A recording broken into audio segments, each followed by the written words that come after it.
Hi boys, welcome back to Factory Fresh Garage, where we've been putting a lot of work in the old GT100 and she's looking good. However, we have a little bit of a conundrum.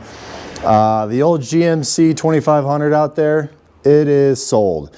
So to make a long story short, I bought that at an auction, good price.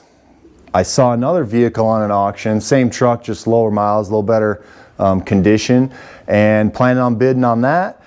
Sold this truck, went to bid on the other truck, and it ran way up. So got too expensive, didn't want to buy it. So now I have no vehicle. First off, I'm concerned about your transportation situation. So what are we going to do today? Some of you guys who are following the channel, we've got a sweet old 1984, I believe, 84, 83 Jeep CJ7 Laredo. So in my opinion, the Laredo and especially CJ7 is like one of the best vehicles, best Jeeps out there for looks, everything. Got this for a super good price, and it does not run. So short history is I got this from a guy who had it on his trailer. He just had it on his trailer for basically 2 years or something like that, and he bought it from a guy who he didn't really know what the deal was, wasn't running. This guy never got it running. I ended up purchasing it. It's been sitting on the trailer for a couple months. Now it's all snowy and cold, and I'm gonna see if I can get this bad boy running. So let's just go over some of the good things on the CJ7, and then we'll kind of cover some of the bad stuff. So like I said, I think it's a 84 CJ7, maybe an 83, and really it's in pretty good shape. It's got some of the sweet little Super Swamper TSLs with the little 33 1450 flavor. So look at them big meaty boys, nice and wide. That looks cool. Brand new spare in the back. A little bit of rust on the truck, or on the Jeep, but overall it's in really good condition, I think. I mean, there's some little rust there, but you know what? Who really cares? I just want to get this thing running. It does have some janky stuff, and it has some quality stuff too. So quick overview, walking around, hard top's in good shape. I like the wheels, the tires, they're cool, the 1450s. I always wanted big wide 1450s like that. I've got a couple of Jeeps over the years. You can see we've got a square tube for the body lift. Not the best option. What else do we got here if I dig under it? Rear axle, pinion angle, little questionable. Pretty nice motor or transmission mount, if you guys can see that. Someone made it out of tubular steel, DOM tubing it looks like, or Hiru. Exhaust is cut off, so she is going to be nice and loud if we get it running. I noticed up in the block I don't know if you guys can see it, but yeah, right there's a freeze plug missing, and it's just got a little plug. Generally, that's not a good sign. Front drive shaft is missing. The wiring is super questionable. The front end, pretty cool parts, honestly. It's got some crossover steering, so you can see the tie rod running from the knuckles, and then you can see the drag link up here. It's off of a high steer arm. So we got high steer arms, drag link, tie rods across, which is known as a crossover steering. So that's pretty good stuff. Front axle, at some point, this is a leave under. So the leaf spring is under the axle. There's also a spring perch on the top of the axle. So at some point, this was a spring over axle. A lot of times guys do that to lift vehicles up. So I'm not sure what the history is with that. But if you dig under here and look, you can kind of see the engine mounts are pretty good quality. I don't know what those are, Novak or something, but they're good quality. So I'm not upset about that. Really just kind of a cool vintage Jeep. So let me pop the hood on this guy and let's take a look in the engine compartment.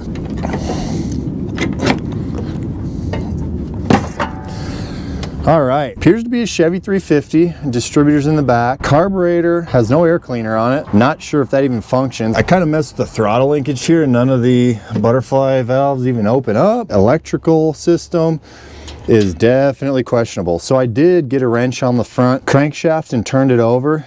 It seemed to be freed up. Kind of water spewed out somewhere when I did that. Not a good sign. All right, well, let's take a little look-see in the interior here. Overall, not real bad shape. We've got a little patch panel on the floor. That's pretty common. Got our sweet seats here. Don't think these are factory because the brown Laredo styling doesn't match this red, maroon, whatever color this is.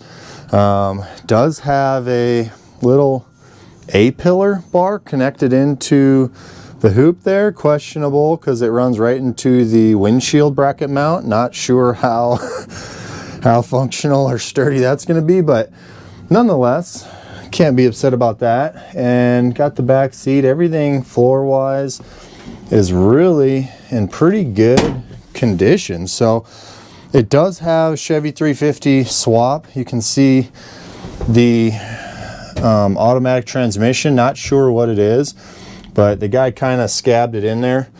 Didn't mess up the floor too much, just kind of patching the stuff. So we could fix all that if we want to. Probably won't. The transfer case got the old Hirsch shifter on it. So you know, this is one of those builds, guys, you kind of want to just get it done and not get it right. There's a problem. You can see with the GT100, we didn't shortcut that. And sometimes when you're building stuff, you want to follow that process of, hey, while I'm there, I'm going to do it right. The other side of that while I'm there problem is things can get very expensive. So a lot of times what you want to do is just get the dang thing running. Like Dave Freiberger says, if you guys follow him at all, you know, don't get it right, just get it running. And there's a lot of truth to that statement where, you know, at the end of the day, I don't want to put thousands of dollars into this and making a rock crawler.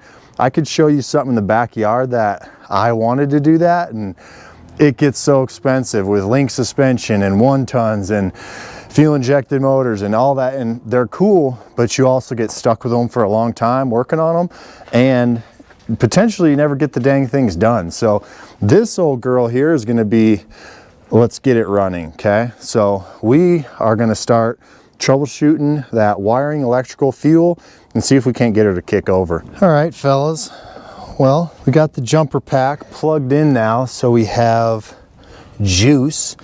And let's check electrical. So make sure we have power to this distributor here, and we got everything plugged in. The jumper pack is powering the battery. I've got a little probe connected to that, so we should have power to that. And then, oh, I smell something. Oh well, we'll check to make sure this ignition, the HEI distributor has power. If it does, we'll pull a plug, or pull at least a spark plug wire and turn it over and see if we're getting anything out of the spark plug wire. Distributor, here's a power wire. Have the ignition turned over to key on or accessory. Oh, there she goes. Stand by. Okay, so let's ground out the power probe and check distributor power. We got our distributor here. This appears to be the power source. So for key on ignition or cranking, I should see 12 volts from this. So I'm just gonna go down over here where this plug is and see if I can get anything. So I've got 11 volts, so it appears we've got power. Let me just, out of curiosity, to see if this is wired correctly through the ignition switch, let's turn the ignition off. Oh, that's tight. Okay, so ignition is off. We shouldn't get any voltage out of this now. Correct. Okay, well the ignition is actually wired. I want to hear this sweet machine just turn over and see if we can kind of lubricate the cylinders a little bit. So we got our jumper wire. Let's just find a 12 volt source, which we should get one here. Yeah, a little bit. See sparks.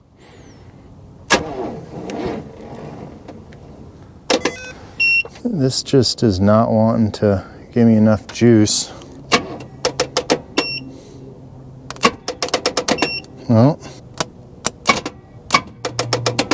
could be all these damn connections that are long and all sketchy. I'm gonna go under the Jeep and try to just jump it from down there. Maybe we can eliminate some of this redundant wiring. Oh.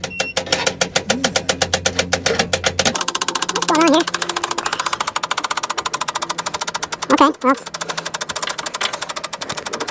Something is jumping it. Let me try to just turn off the ignition. Maybe the ignition's working before I burn it out. That's a good idea.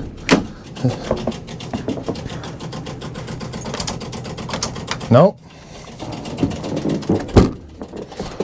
What is going on here? I just don't know, guys. When in doubt, pull the ground. What is jumping? Because this is the starter wire. I don't think there's even a wire on that. Oh, there is, maybe. Oh, there is. It's this yellow one. So this runs around to the, I believe, no, that's not it. Where is it? It's this yellow one, which curls back into the cab. I don't know. Let's see if it's wanting to start again.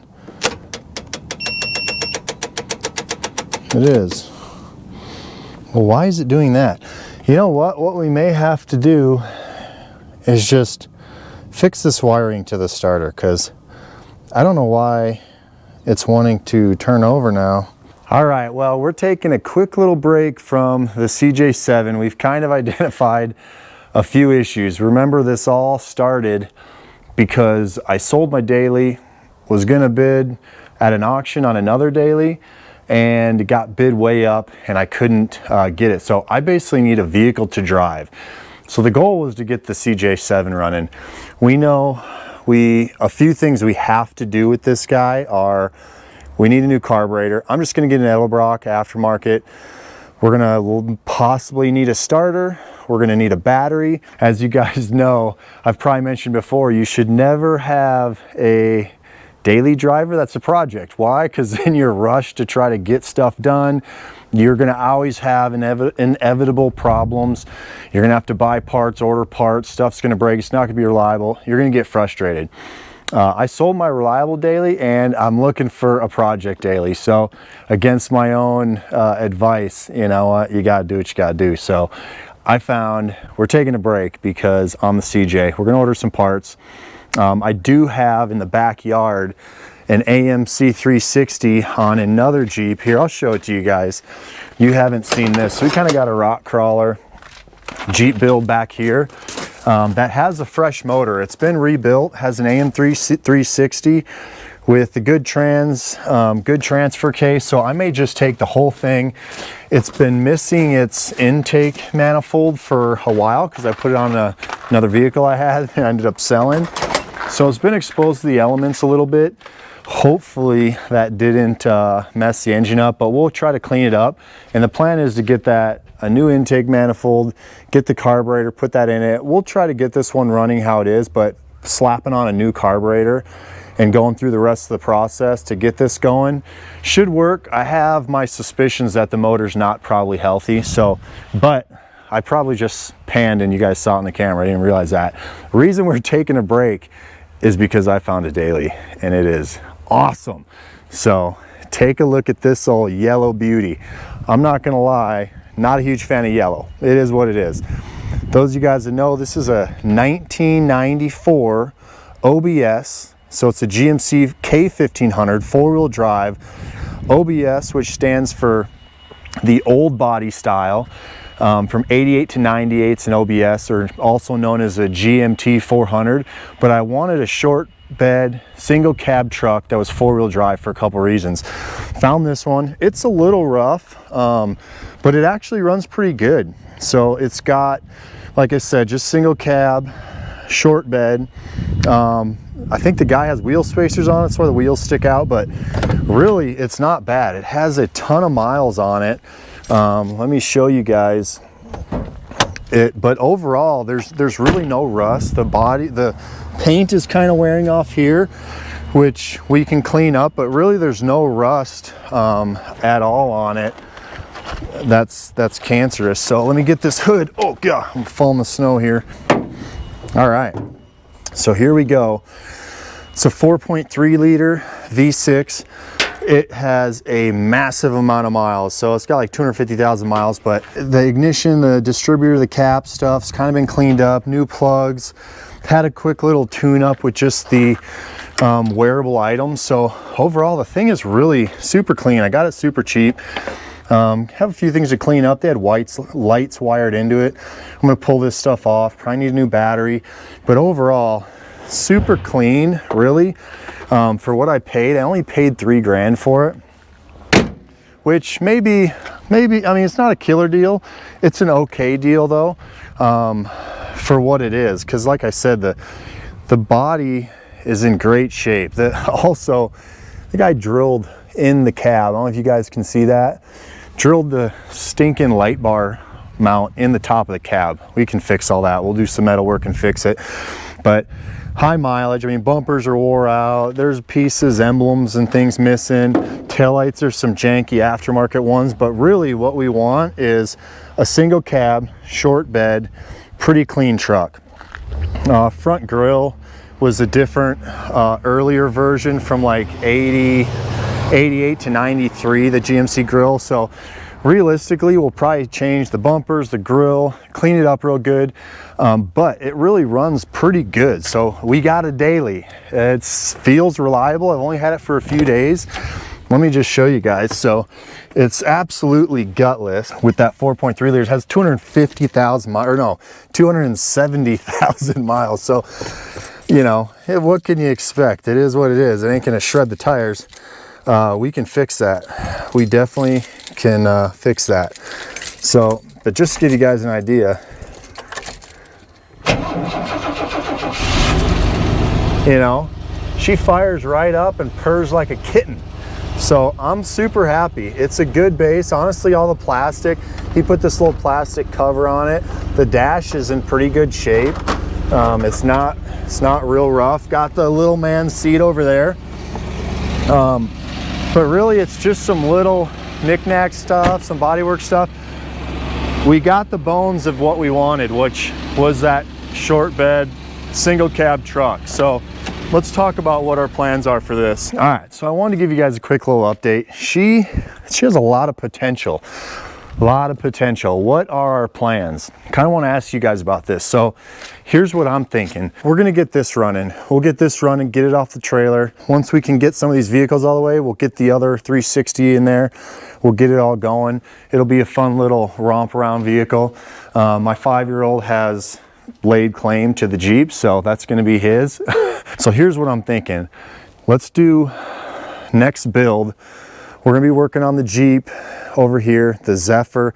We also have this now though. It's a daily. It feels reliable enough to a daily, but I guess we'll see. Here's the plans. Let me know what you guys are thinking. It's got 4-wheel drive, but it's not a solid axle. So when you look at a 4-wheel drive truck, this is independent front suspension. Not optimal for 4-wheel drive guys. So obviously I still like 4-wheel drive stuff, like lifted trucks that has a nice little stance on it. What I'm thinking is, and this has been done before, I'm gonna get a drivetrain from 2000 to 2005 Denali, Yukon Denali, or an Escalade. Has some of the parts too, but let's go 5.3, 6.0, 6.2 LS motor.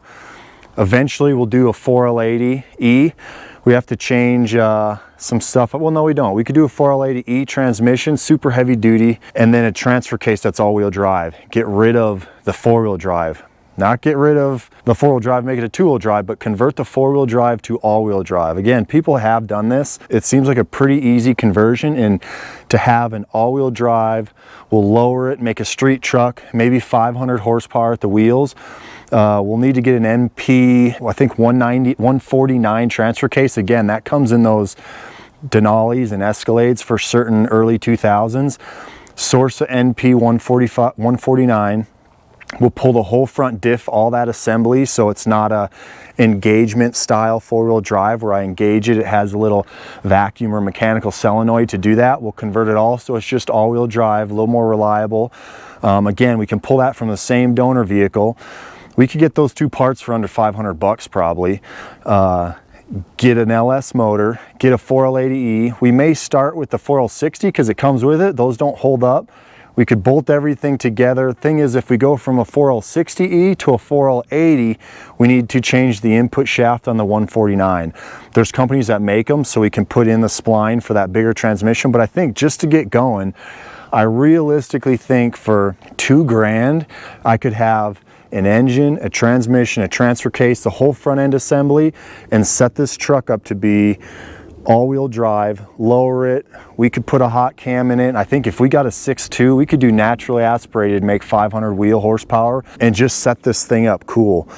Another option too, tied into that, these are 373 gears, so we'll find a front end for that all-wheel drive that's 373, but I'm thinking a Mustang IRS rear end.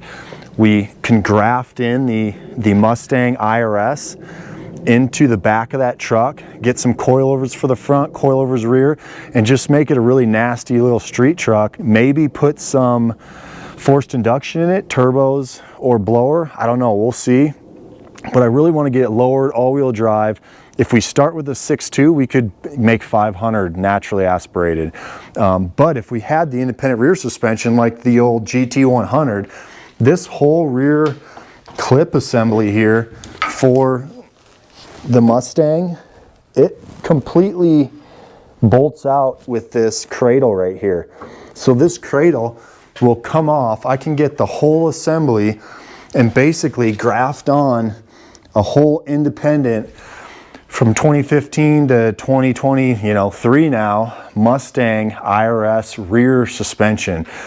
Graft that into the back of that truck, modify the front suspension so it handles really good with some coilovers and stuff. I think that would be a badass build. So I don't know, let me know what you guys think. I'm not opposed to going four-wheel drive side, maybe lifting up a little bit, doing that, but honestly, we'd have to probably do solid axle. So I'm thinking street truck, and I'm also thinking build the whole thing out, clean it all up, make it look really sharp, and have all this done for under 10 grand. All the drivetrain, powertrain, clean up all the bumpers, the grills, all the interior, have it a really slick, clean looking truck for under 10 grand. So we do it on a budget, because I know a lot of us, me included, we're all on a budget and doing things, getting parts from junkyards.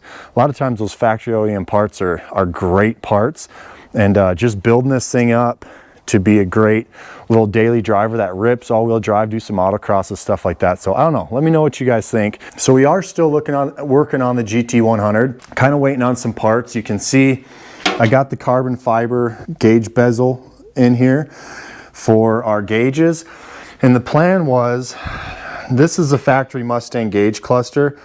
We're gonna cut this down flat, pull some Lexan, however you pronounce that, heat it up, wrap it around this so this is flat, and then we're gonna cut this carbon fiber in here and mount it in here.